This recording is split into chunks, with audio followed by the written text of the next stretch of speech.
परमपूज्य महामान डॉक्टर बाबासाहेब आंबेडकर गृहमंत्री अमित शाह मागे गेले आहेत, तर त्या अनुषंगाने आपण काय सांगू?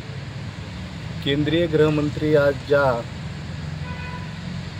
डॉक्टर बाबासाहेब आंबेडकरांच्या विषयी संसदेमध्ये बेजबाबदारपणे बोललेले आहेत, सदर घटना ही अतिशय निंदनीय आहे. भारतीय संविधानाचा तिरस्कार करणारी आहे. भाजपचे खासदार व काही आमदार सतत संविधान बदलण्याची बार गरळ ओकतात. यातून आम्ही वक्तव्यावरून असे दिसून आले की हे गरळ ओकणारे खरे बोलतात. भाजपचा खरा चेहरा अमित शहा यांच्या बोलण्याने बाहेर आला. अमित शहा यांनी देशाच्या जनतेची माफी मागावी किंवा जबाबदारी म्हणून त्यांनी राजीनामा द्यावा, हे सर्व देशातल्या जनतेची मागणी आहे. खरोखरच ज्या डॉक्टर बाबासाहेब आंबेडकरांनी या देशाला संविधान देऊन या देशाला सुसंस्कृत केलं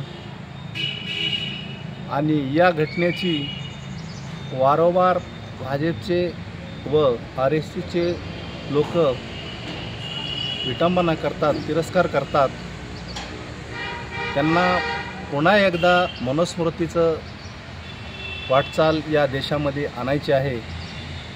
मला असं वाटतंय की या वक्तव्यामुळं या देशामध्ये अराजकता माजू नये म्हणून वेळीच अमित शहा यांनी राजीनामा दिला तर योग्य राहील, एवढं या ठिकाणी मी सांगतो. आपल्या विचारमंचाच्या वतीनं आपण काय निवेदन वगैरे देणार आहात काय यांच्या विरोधामध्ये? उद्या मी भीमशक्ती सामाजिक संघटनेच्या वतीनं मेहरबान तहसीलदार साहेबांना मी या ठिकाणी अशा प्रकारची मागणी करणार आहे. निवेदन आम्ही गेले 25 ते 30 वर्षापासून केस तालुक्यातच नव्हे तर संपूर्ण बीड जिल्ह्यामध्ये सक्रिय आहात. वारंवार दलित समाजावर म्हणा किंवा राजघराशी काही लोक गरळ ओकत आहेत, तर या प्रकरणाकडे आपण कसं पाहताल?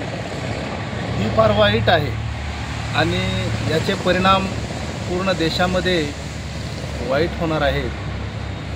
वेळीच जर या सर्व बाबींचा विचार या प्रशासनानं केला नाही तर या देशामध्ये अराजकता माजल्याशिवाय राहणार नाही असं मला वाटतं.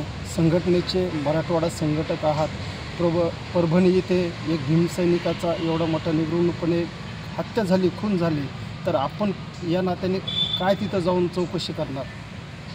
त्या पीडित परिवाराला न्याय मिळाला पाहिजे अशा प्रकारचे मागणी मुख्यमंत्री देवेंद्र फडणवीस यांच्याकडं विरोधी पक्ष नेते व सर्व दलित संघटनेच्या कार्यकर्त्यांनी तसंच श्रद्धे बाळासाहेब आंबेडकरांनी सुद्धा त्यांना मागणी केलेली आहे आणि त्या पीडिताचं पोलीस कोठडीमध्ये हत्या झाली अशा प्रकारचे या ठिकाणी म्हणजे माहिती मिळालेली आहे.